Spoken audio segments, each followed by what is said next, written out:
Gurur Brahma, Gurur Vishnu, Guru Devo Maheshwaraha, Gurureva Param Brahma, Tasmai Shri Gurave Namaha. Chinmayam Vyapyat Sarvam Trailokyam Sacharacharam Tatpadam Darshitam Yena Tasmai Shri Gurave Namaha. Tvameva Mata Chapita Tvameva Bandhucha Sakha Tvameva Vidyadravitam Tvameva Sarvam Mama Deva Deva Tvameva Sarvam Mama Deva Deva.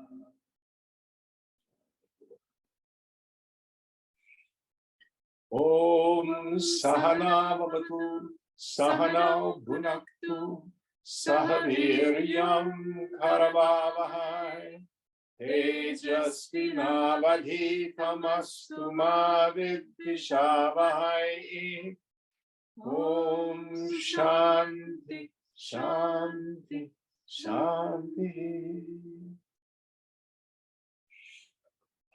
So we are making our way through this text's version of the qualifications of a fit student. We may have finished them, I can't remember. Let's see. Okay, we are on verse 13. Okay. Naham bhutagano deho Naham chakshaganastatha Eta dvilakshana kashchit vichara soy ayam ishvaraha. I am not this body, the bundle of elements, nor am I the senses. I am something other than these. This is the way of inquiry. Yes. So now he's discussing our primary tool that we have in Jnana Yoga. Atma, Anatma, Vichara. The root is vich, which means to winnow, to separate the wheat from the chaff. How do I discern the difference? How do I discern the difference? There's lots of reasons for this, that we use this technique. One of them has to do with the way in which we know things in the world. Basically, two methodologies. The first is compare and contrast. So if you know this is a cup, you know it's not a lamp. You know it's not a chair. If you know it's a phone, you know it's not a cup. Compare, contrast. The underlying supposition to be able to compare and contrast is when I'm fully engaged in the cup, I'm not knowing the phone. And when I'm knowing the phone, I'm not knowing the lamp. I can remove from my perception other objects to focus on what it is I want to know. The problem with the self, to use compare and contrast, when are you ever not you? You have nothing with which to contrast it. Today I'm the self. Yesterday I was a banana. No. Never happens. So there's another way in which we know. And I call that the method of distillation. For example, if I have 3 glasses of water, and one has red food coloring in it, and one has blue food coloring in it, one has yellow food coloring in it, and I want to inquire, what is the nature of pure water? I don't contrast. The red is different than the blue. Well, maybe pure water is somewhere in between. No, that's not the methodology. What do? We remove from the water everything that is not water. What color is water?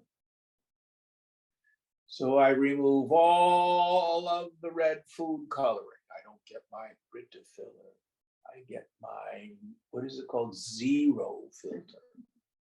Get everything out. Well, that's interesting. You get all the red food coloring out, the water's clear. Wonder what happens when we do it with the blue food coloring. Oh, same thing. Clear water. Well, could be coincidence. Let's try the yellow. Sure enough. Zero. Clear. So this is the method of distillation, or the method of removing everything that is not water. It's the other way we know stuff. We use that second methodology when it comes to knowing the self. Now, the other example I like to use is this. If I take a bowl of uncooked rice and I put cashews in there, raw cashews, and I say, Aditi, I want you to separate the rice from the cashews. It would be rather laborious. You dig through, take all the cashews, take them out. You could discriminate between the rice and the cashews. Not too difficult. If I were to give you a mixture of long grain rice and wild rice, it's dark, almost black, and I say separate these two. It would take time, but you could do it. Reasonably simple to separate long grain white rice from wild rice. But then if I had a mixture of long grain rice and short grain rice, that's a little more difficult. But really examine. Then if I were to say, can you separate Indian basmati rice from Minnesota long grain rice? Almost identical. Very difficult to discriminate. So also, when we engage in the practice of inquiry into the self, how? By winnowing, by separating the wheat from the chaff, by engaging in this discrimination between the self and the not self, the subject and all the objects. Everybody look at the cup. I am the knower, cup is an object of knowledge. Are you a cup? It's pretty obvious. No, I'm not a cup, Jim. Listen to the traffic. Can you hear the traffic? Who hears the traffic? I do. Traffic is an object of cognition. It's pretty clear. I'm not traffic noise. But let's get more subtle when we go to the realm of the body itself. When I was a child, I had a little body. Went through adolescence and the body changed.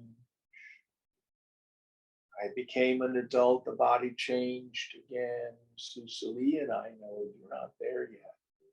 You get on the other side of 40. Look in the mirror, the body's changed again, hasn't it? Where's my 25-year-old figure? Don't worry, dear. It gets worse. Wait till you're 70. Wait till you're 70. But the fact that I know the changes in the body means the body is an object of awareness. Take a deep breath and feel the breath in the body.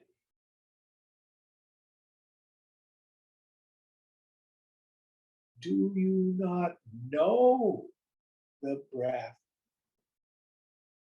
in the body? Now, let me share with you a secret. One of the things asana in Raja Yoga teaches us, you learn to become aware of your body in space. So when you're doing a posture and you're not evenly balanced, or you're leaning forward, or your spine's not straight, you've both done yoga postures, haven't you? Mm-hmm. What you have to learn to do is become aware of your body in space. Dancers do the same thing. If you're doing ballet and you're doing port de bras, well, if one arm is higher than the other, you got to learn, oh no, I need to be even. You need to have a good curve. You learn to be aware of your body in space. No one has to say it, but in fact, you are making the body an object of awareness. Do you see that? Now, asana has a lot of other good benefits, health-wise, but from the deepest spiritual understanding, without you even realizing it, you are witnessing the body. You see that? Because you are not the body.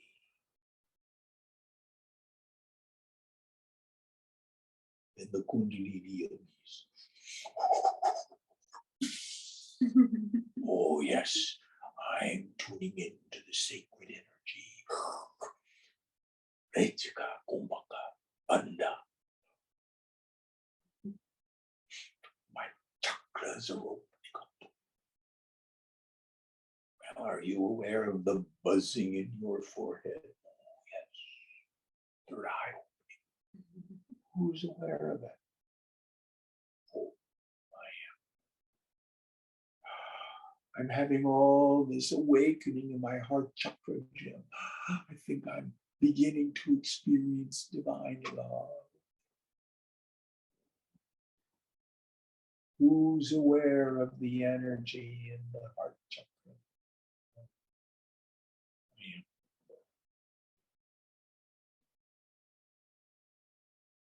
You are not the prana. I'm not saying not to do these practices. Just because you're not the body doesn't mean you shouldn't take a bath. If you're doing pranayama and stuff like that, go for it if it's something you're intuitively led. But be mindful, you are not the Shakti. You are not the prana.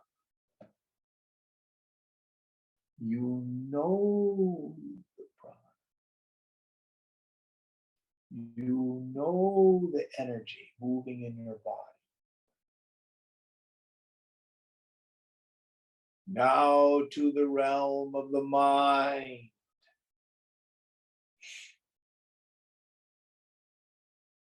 You come in and I say, how are you doing today? Okay. Which says, I'm actually not wonderful and I have issues. You know? Are you feeling upset or sad or a little low key? Who's aware of that feeling? Nothing wrong with feeling. But don't you know the feeling? And either of you have a good day this past week? I hope. Did you? Yes. Who knew it? Who knew the feeling of happiness and peace and joy? You are not your feelings. Now to the realm of thought. Your head to the problem 2 plus 2. Remember what you had for dinner last night. Visualize a strawberry. That place is called the intellect. The thought happens. Shankara says the thoughts go by like your hand in front of your face. I like to use the image. They go by like the sounds of the traffic.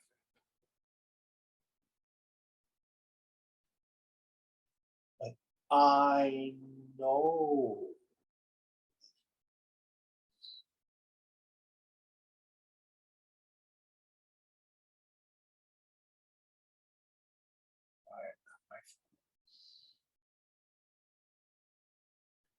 Now, the subtlest discrimination is between chit, your awareness,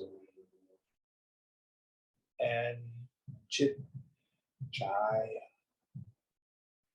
the shadow or the reflection of consciousness caught in the web of thought, is what you used to say.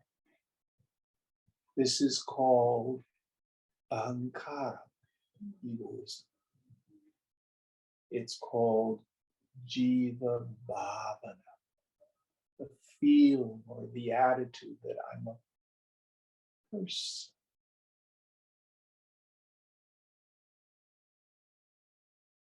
And that thickens and thins.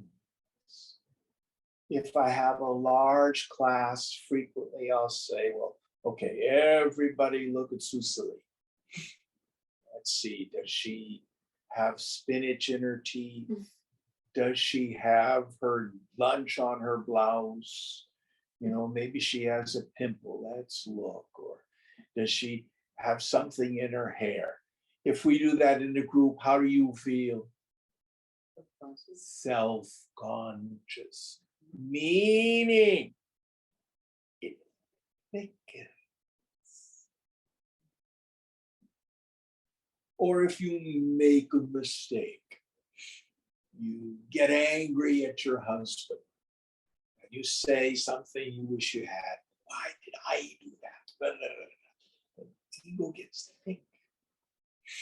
But if you're totally engaged in something, you're doing ecstatic dance, you're in deep meditation, you're listening to music, you're engaged in some creative process, ego thins.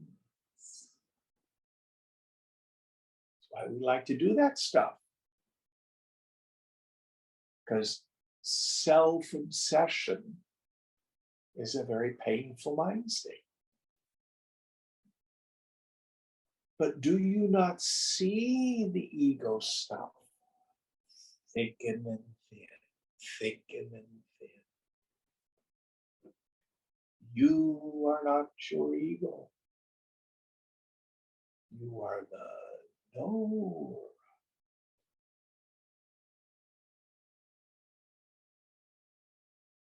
who are you? In a quiet mind. See if you can just listen to the traffic for a moment. Notice who hears.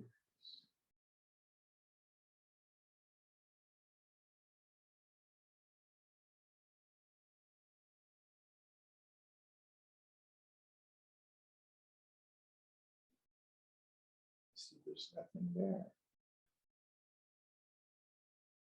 Chidanandarupa, I'm of the form of bliss consciousness. Sambhava, I'm unattached from the five emotions.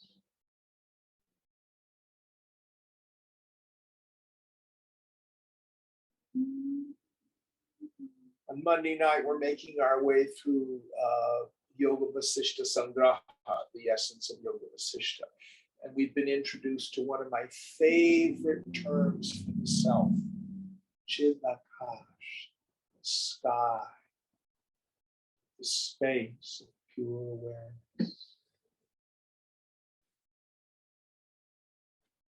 Now, with this radical reversal of the attentive faculty, a very subtle mind, when I look for the self, thinking I'm going to find the real Jim,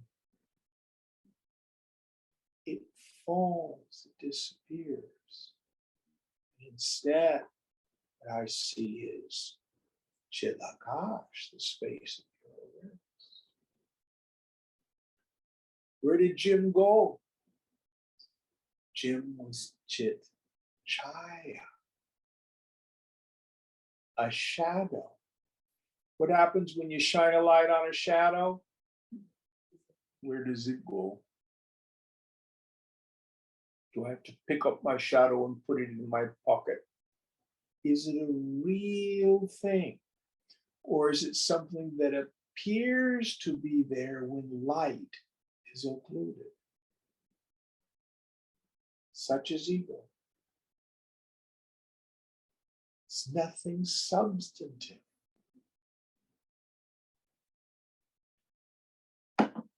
It only appears when I don't look at it.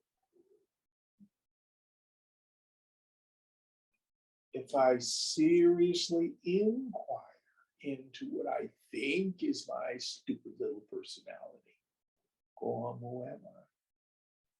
It falls. And the traffic is not out there.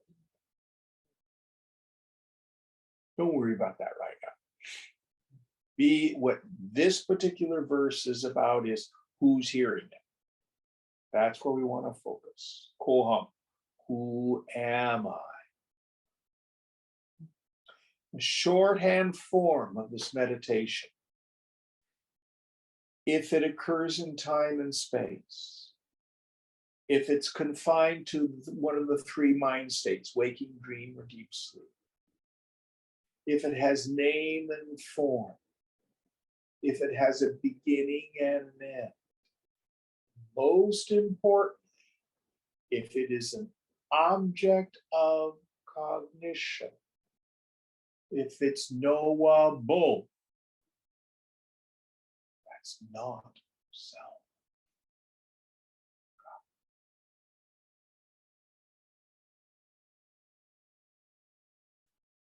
Any questions about this meditation?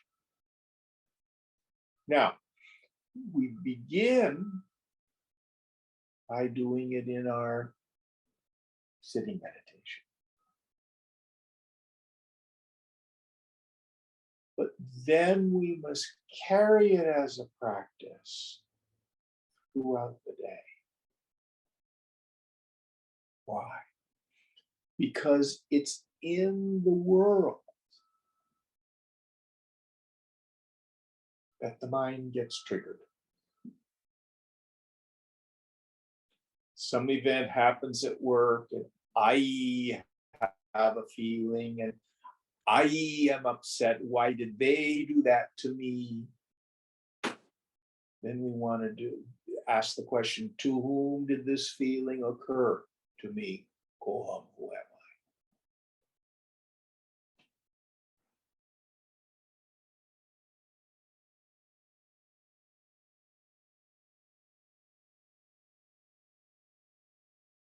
Any thoughts on the practice?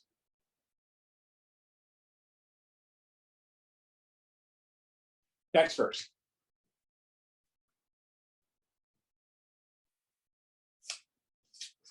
Did Scott tune in? No, not today. Okay.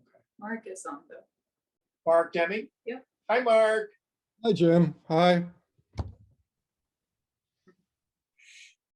Going on. Verse 14. Ajnana prabhavam sarvam jnanena praviliyate sankalpo vividha karta vichara soyam mitrasha. All this, born out of ignorance, is dissolved at the dawn of knowledge. The various desires form the doer of action. This is the way of the inquiry. So, my problem is ignorance. Ajnanam, he says here. Not knowing. The word jnanam is the same as the Greek word gnosis, where we get the English word knowledge.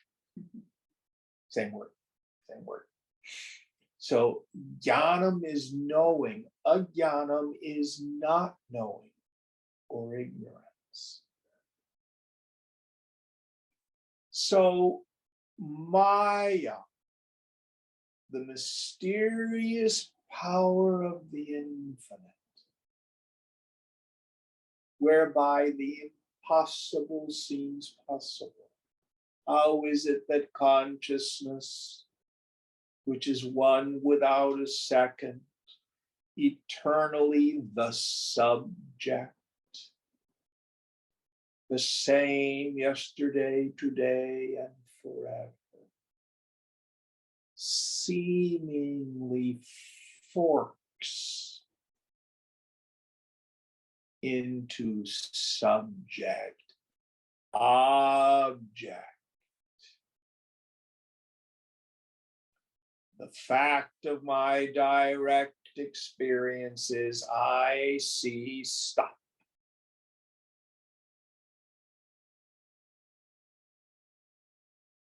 What is this stuff? Because of spiritual ignorance, first thing that arises is I think I'm my body.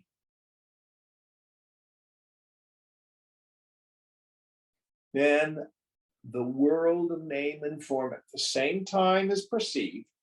The Buddhists call that dependent origination. The two arise together. And when I think I'm a person, most of the time, I'm in a state of spiritual impoverishment. There's not enough. There's not enough love. There's not enough security. There's not enough money. There's not enough sex. There's not enough attention. There's not enough whatever. And I posit a goal. A goal only takes one of two forms. I either need to fix the world or I need to fix me. They're not doing it right. There's not enough of that.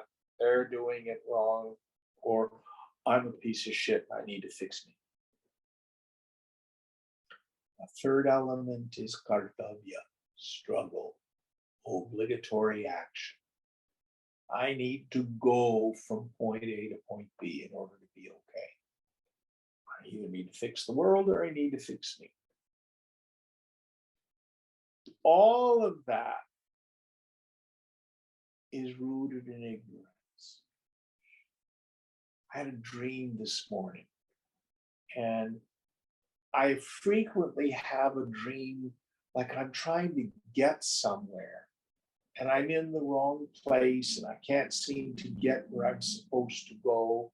And it's all confused. It's not what I expected. And it's frustrating.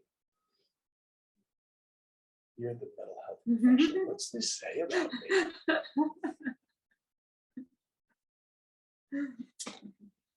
I'm having this dream. I'm having this dream.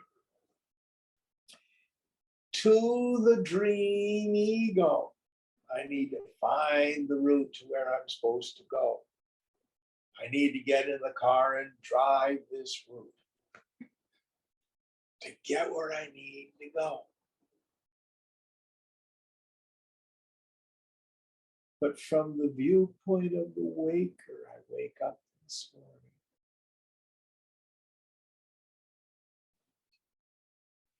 Another 10 minutes. The concerns of the dream are gone.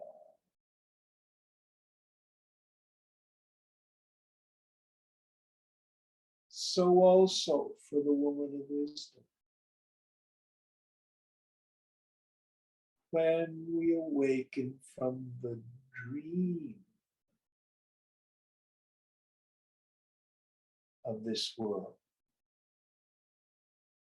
meaning I think I'm a person, the world is solid and separate from me, and getting my happiness is serious business. That's the dream. Then the mind doesn't extrovert. That kartavya anymore. Obligatory action. Nothing to be done. It's all okay.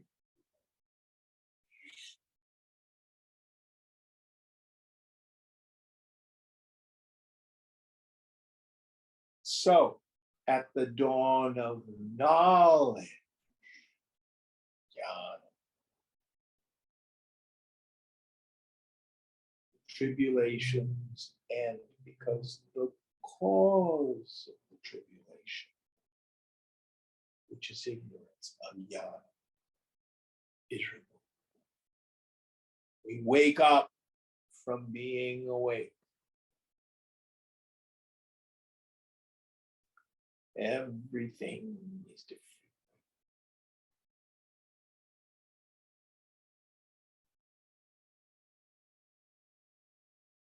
What do we need to do? Abhyas and vairagya. What is abhyasa? Practice. What is vairagya? Dispassion. Passion, detachment, letting go, acceptance, surrender, has many, many English words to describe vairagya. One of the things Yoga Vasishtha will say is both bondage and liberation occur to the mind. The self is ever free. Myself doesn't need to be fixed. My problem is my stupid mind. What's the problem with my stupid mind? Ignorance. The fruit of ignorance is I'm running around wanting. And ego says, solve the struggle of ego. Fix the world, fix the car, fix the house, fix the husband. Always boils down to that. Or fix me, I'm a piece of crap. Yoga says you're dreaming. Wake up. How? Atma vichara, inquiry into the self. Over and over and over. Any questions about the practice? Next verse.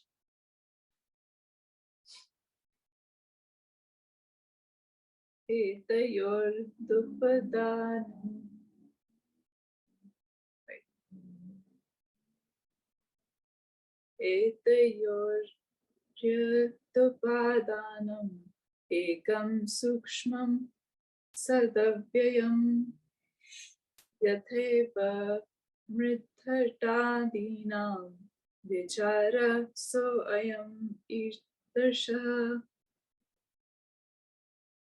As the clay is the material cause for mud pots, so too the one immutable, subtle existence, reality, is the material cause for these two, ignorance and desire. This is the way of the inquiry.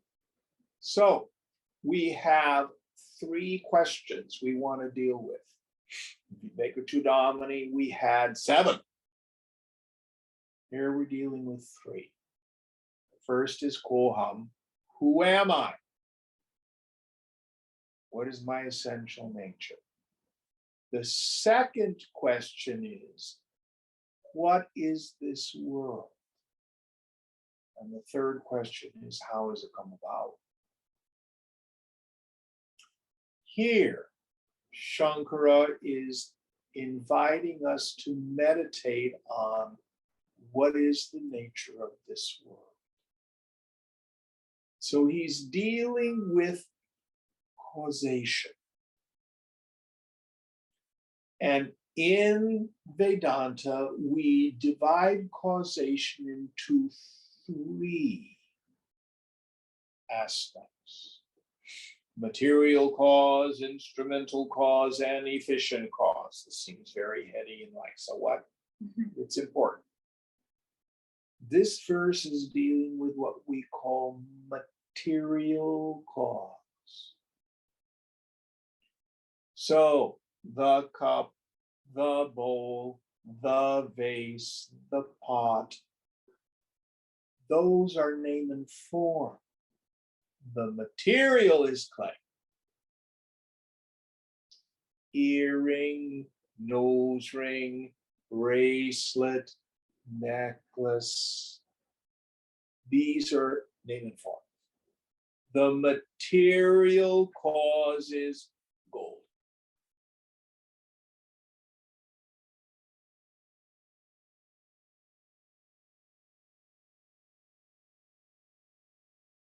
What is the material cause of the world? Mind. Consciousness, yeah. And I think that the easiest way to understand that is again to go to the dream state. You are the God of your dream. So in my dream last night, where I'm driving around trying to get somewhere and the roads keep shifting and stuff like that. So my mind created the dream body with the dream ego peeping out of the dream body's senses. My mind created the dream car. My mind created the dream road. My mind created the dream buildings. My mind created the senses that saw it all. My mind created the thoughts and the feelings, the frustration, etc. The material cause of the dream was the stuff of my mind.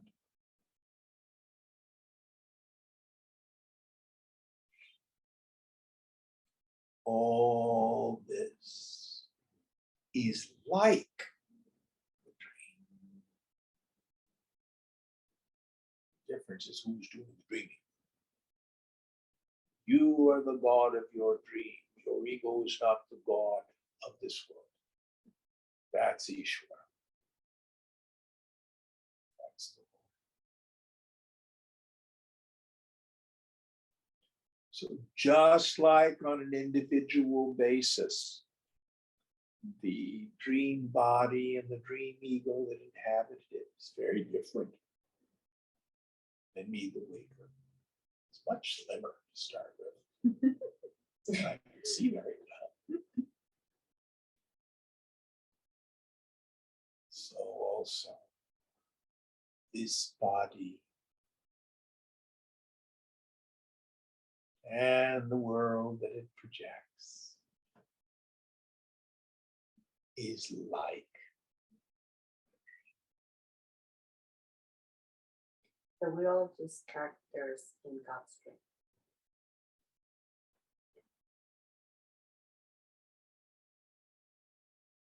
Just like character in my dream,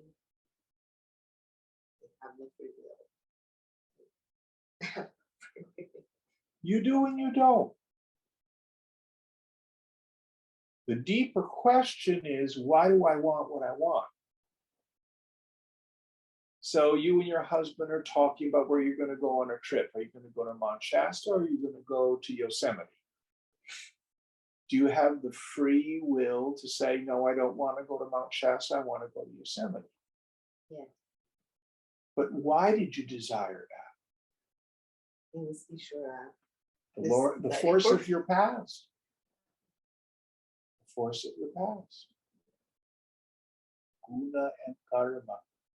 So that's the second part of this shloka when he's talking about what's the agent. But isn't it the force of the past also like Ishvara? It is. But at the individual level, we do not teach people to abandon self-effort. In other words, there's a Tamasic interpretation of this. I was talking with a friend last night, and his partner is head of mental health for the VA in Southern California. And he's having a terrible time with some of the employees because they are government employees. And you know how a government employee is like a broken rifle? That's so bad. It won't work and you can't fire it. That's so mean. That's so bad. So this is not how you want to surrender to God. You know, oh, this is just the way it is. I won't do anything. You know, I'll just drink beer on my lunch and show up late. You know, there's no personal initiative, no ambition, no desire to excel.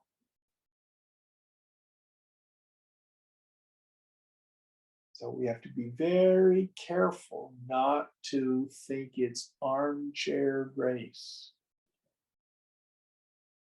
If you sit in your armchair, well, God's doing the sadhana, I'm not doing it. There's nothing for me to do. It'll all get done. I'll realize when I'm supposed to. Let me have more chocolate cake and another beer.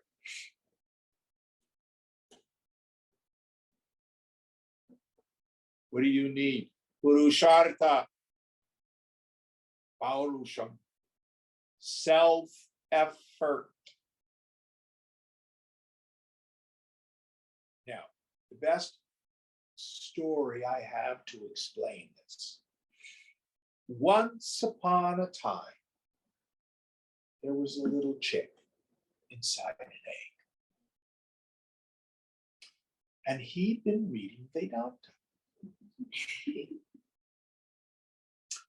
And he decided all the other chicks are stupid.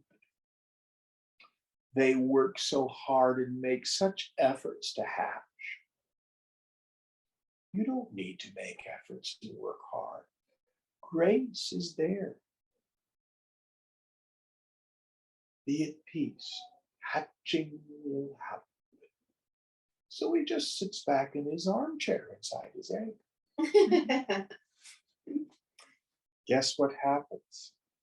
He keeps getting bigger and bigger.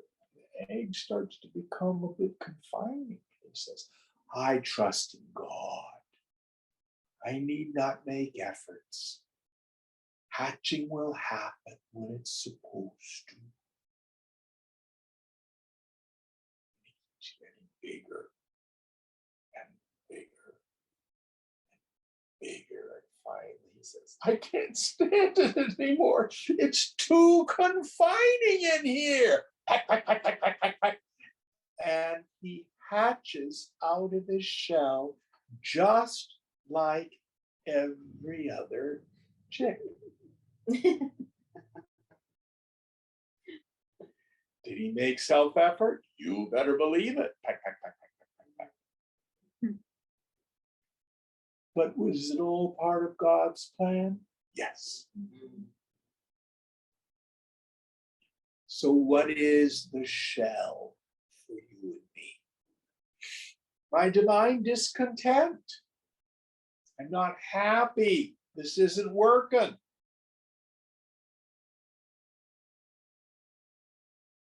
So what doesn't work is play whack-a-mole with the world.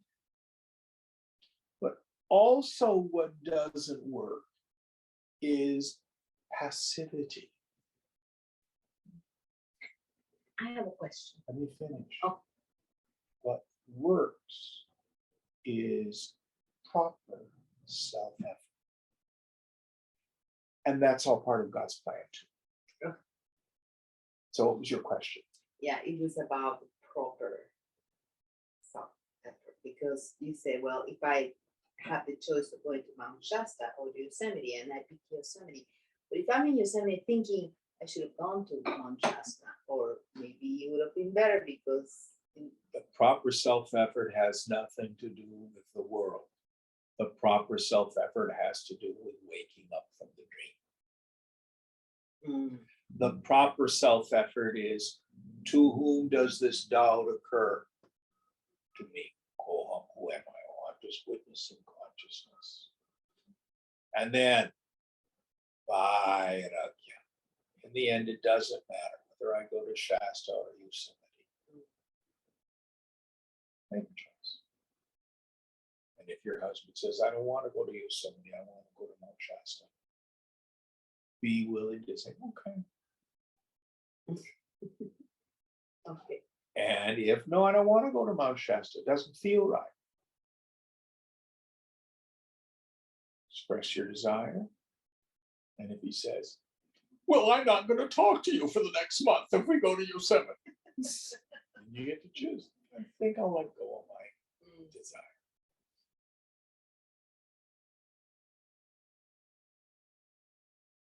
We went through a very similar thing recently. We went to Mount Shasta, my husband and I. Ironically. and we went to Yosemite.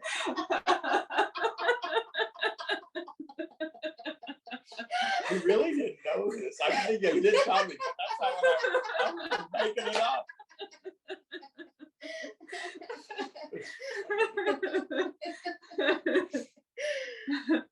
But like while we were there, he wanted to do one thing, I wanted to do another thing, right? And so there was a lot of compromise, and I felt myself getting like hard and rigid about it, but I had to remind myself, we're on vacation. It's fine. And vacation is a state of mind ultimately. Like whatever we end up doing, it's like if I'm in the right mind frame, it's gonna be fun. I feel like vacation anyways. As a yogi,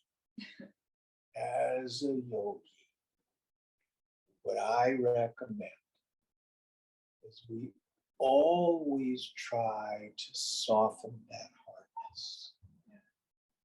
That is more important than what we do or where we go. Can I remove boundaries? I have to set boundaries. Well, okay, at one level psychologically, that's healthy. That's better than being a doormat.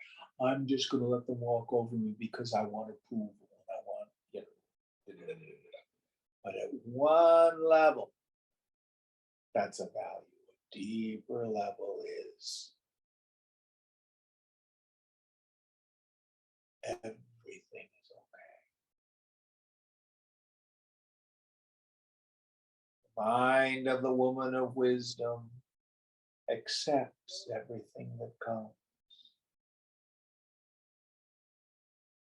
requires nothing to be happy.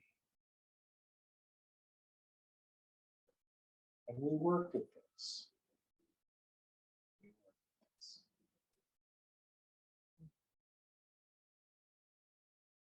You can express a preference. We all have preferences. But we're not rigid or hard. I love the way you frame that, you hardened. It's one of ego's strategies. From now on, we're gonna do things my way, or not at all. That old Anthony Louis song, I used to love that one. Talk about the song of the ego.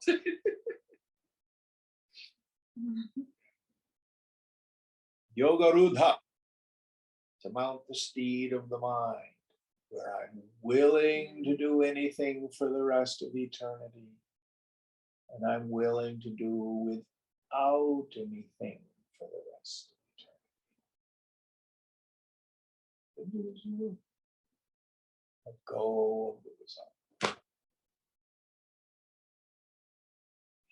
And again, doesn't mean we're a doormat.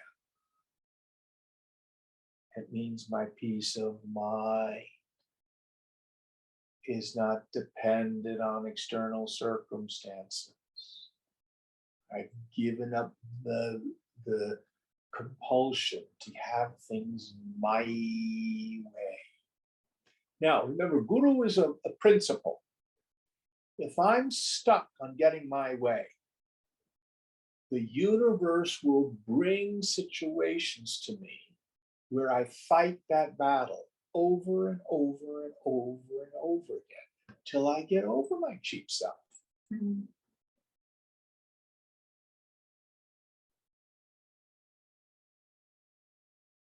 Does that make sense? Yeah.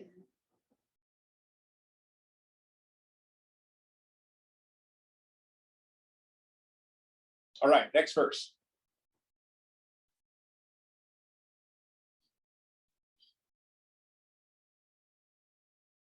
Ahameko api sukshmasya gyata sakshi sattvayaha tadaham natra sandeho vichara soyamidrishaha.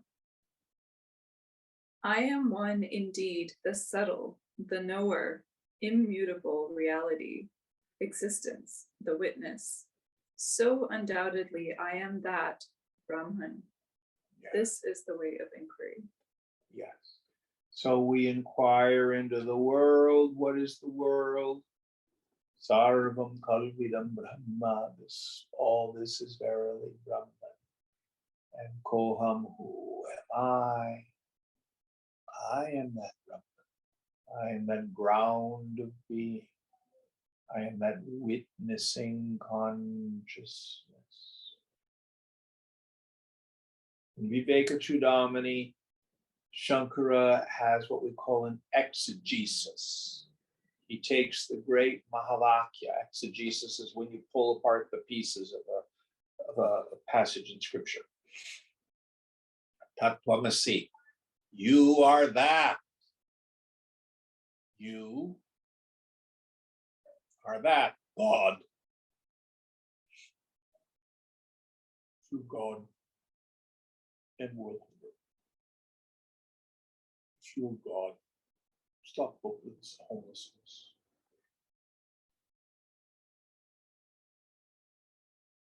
Guruji, I have a hard enough time getting the dishes done. I can't end world hunger. I can barely get my laundry done on time. Sound like you and me? How can I be God? So, The exegesis says we must use what's called lakshanam. Lakshanam means inference. Look for the subtle, implied meaning, not the literal meaning. Somebody used to use the example, oh, I was at the horse races and the red won the horse race. Color red won the horse race? No. The horse that was red won the horse race. Implied lakshanam.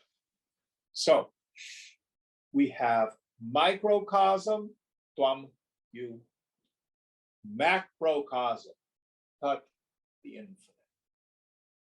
So you have a gross body, the physical body. God has a gross body. We call it the Jagat, the phenomenal universe. We call it the Jagat because it goes Jagat, Jagat, Jagat, Jagat, Jagat, Jagat, Jagat, Jagat, always moving, always changing. We just had the verse from 11th chapter of Gita, where Krishna says, these Kauravas, these sons of Dhritarashtra, and the Pandavas, I've eaten them all. They're sticking on my teeth.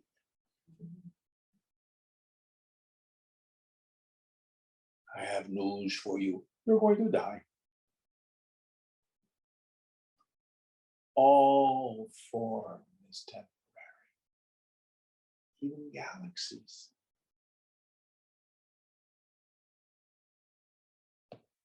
Gross bodies. Gross body. You have a subtle body, a world of thoughts and feelings. The infinite has a subtle body. We call it the total mind. All the thoughts and feelings. And what's interesting, the totality is greater than the sum of the individual parts. You feel this like when you go to a sporting event. Yeah, yeah, rah, rah, yeah, yeah, rah, rah. Or when you're at a concert, everybody dancing and you feel the mood of the group. Those are group minds. They're the sum of all the individual minds, but they have a character of their own. So the infinite, the mind of God, the total mind, is organized and intelligent and synchronous.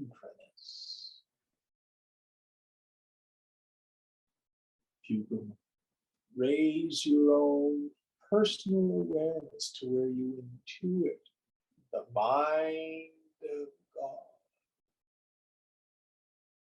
we begin to sense that we're participating in something.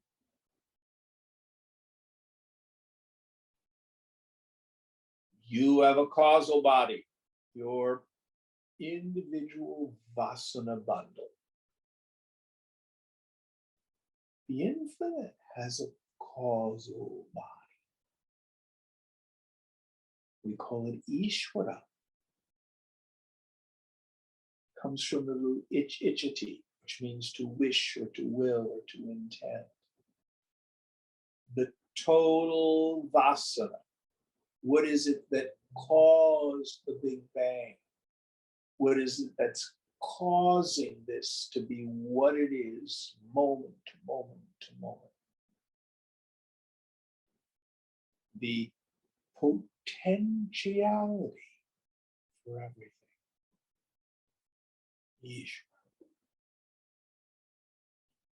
At the core of your being is witnessing consciousness.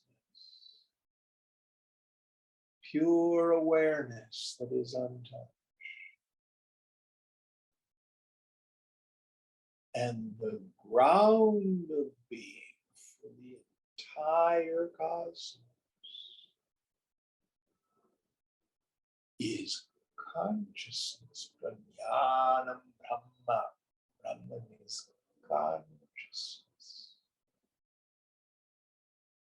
Now, that witnessing consciousness, which is at the core of your being, and that ground of being of the whole cosmos, they are the same thing.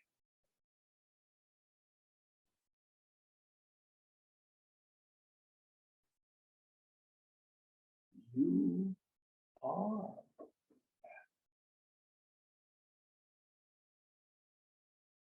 The self in me is not like the self in you. The self in me is the self.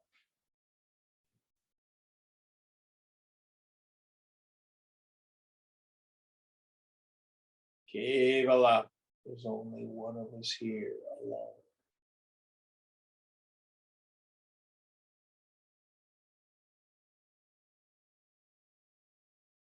This is the inquiry we are to undertake. Next verse.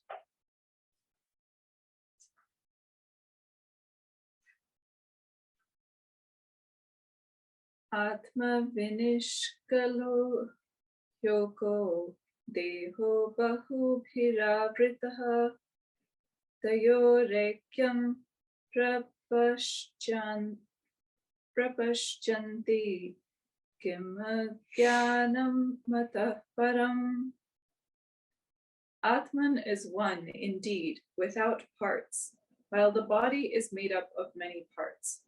But still they consider these two as one. What greater ignorance can there be than this? Yes. So the scriptures say that the self is one without a second. The self is Brahmanayamatma Brahma. And the body has noses and toeses. Body parts. And they're always changing. I got on the scale this morning. Body change.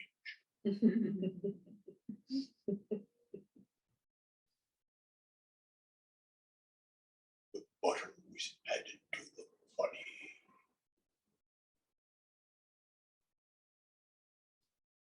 How can that be the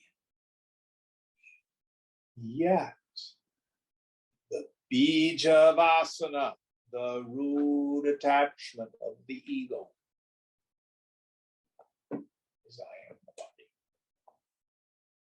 So when you were on your trip, Chirag wanted to do this and you wanted to do that. What was it that you wanted to have happen? His body wanted to go there, your body wanted to go there. Is that right? Mhm. But you don't know.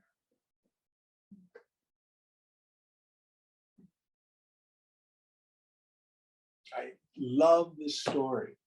I was at one of the camps and there was one of the delegates was inquiring, an Indian fellow, Swamiji, when are you going to come to Allahabad? And Swamiji says, I go nowhere. Allahabad passes in front of me.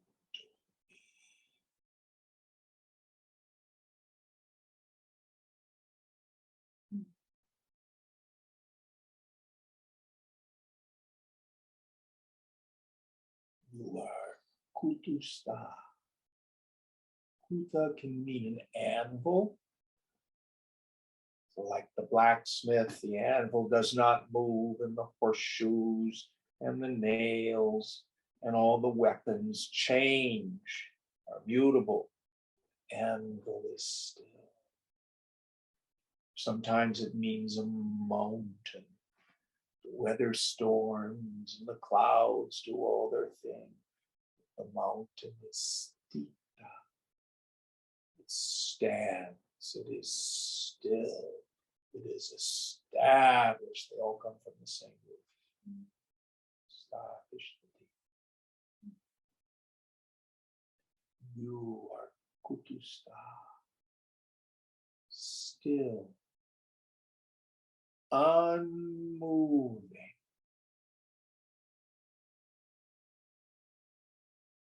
The whole world moves and you watch it. Don't believe me. Maybe you have a move yourself.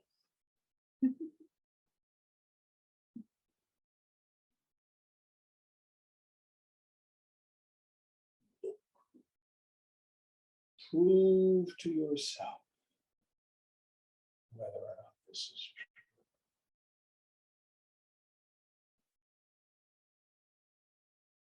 Now, people like Mark and I, who are on bonus days, we can look back over our 7 years. The body has changed incredibly. Body parts fall off. But if you're still, stay away from the mirror, nothing hurts, you don't feel any different because I does not change.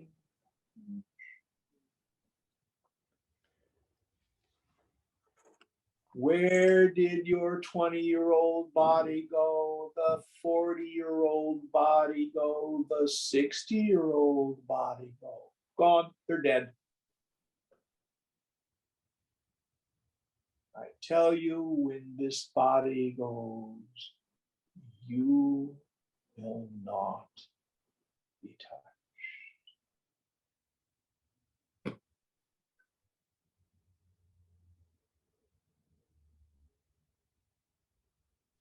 And yet, how can we live life consistently with that understanding? You know, without, I mean, it's so clear to me now, and I can go like that for maybe the rest of the afternoon, maybe tomorrow morning. And then Abhyasa and Vairagya. Those are the two tools. Practice and renunciation.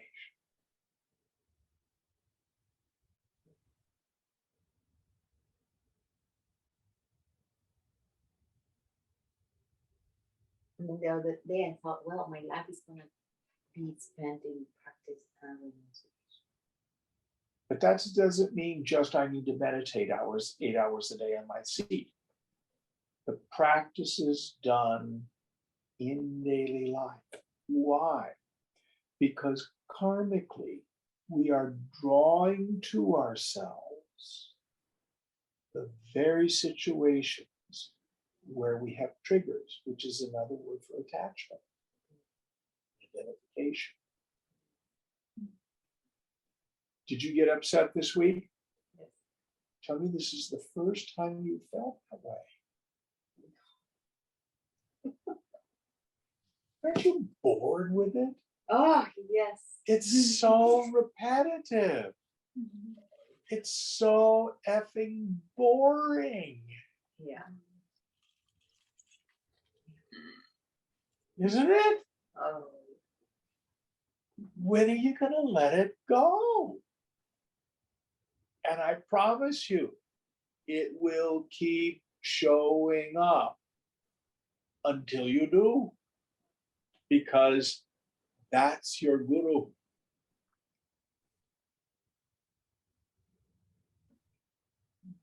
yeah. You're not an unlucky person. You're getting exactly what you need. Mm. You're not being punished. The Lord is saying, here's one more opportunity.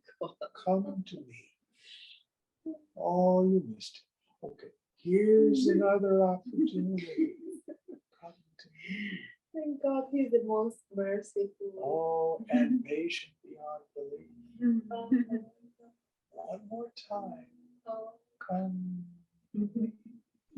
Oh, you think the behavior of other people is the infinite?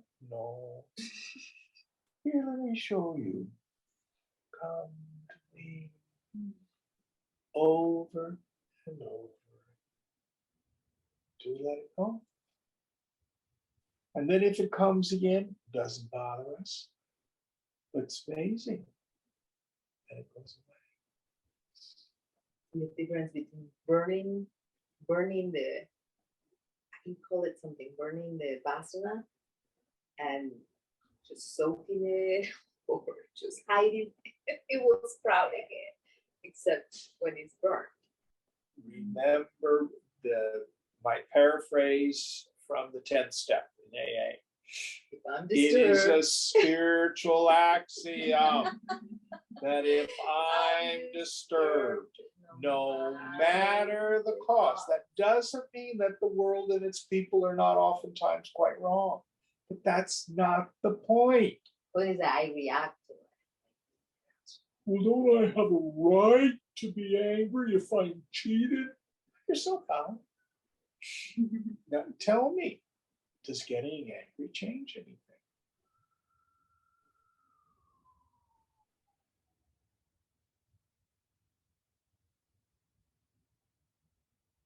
All right, we have to quit here.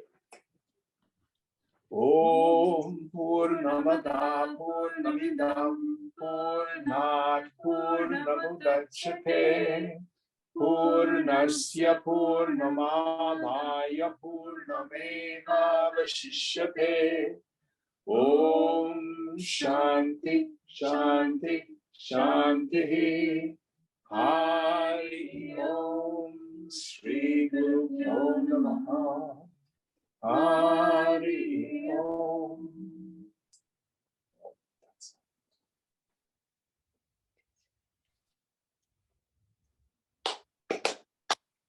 Thank you all. Jim, could we say that that's the dark night of the soul? I thought it was just one period, but is the whole life being in ignorance? No, it depends on what you're going through. Sometimes we have dark nights of the soul. Sometimes we have sunlight of the spirit.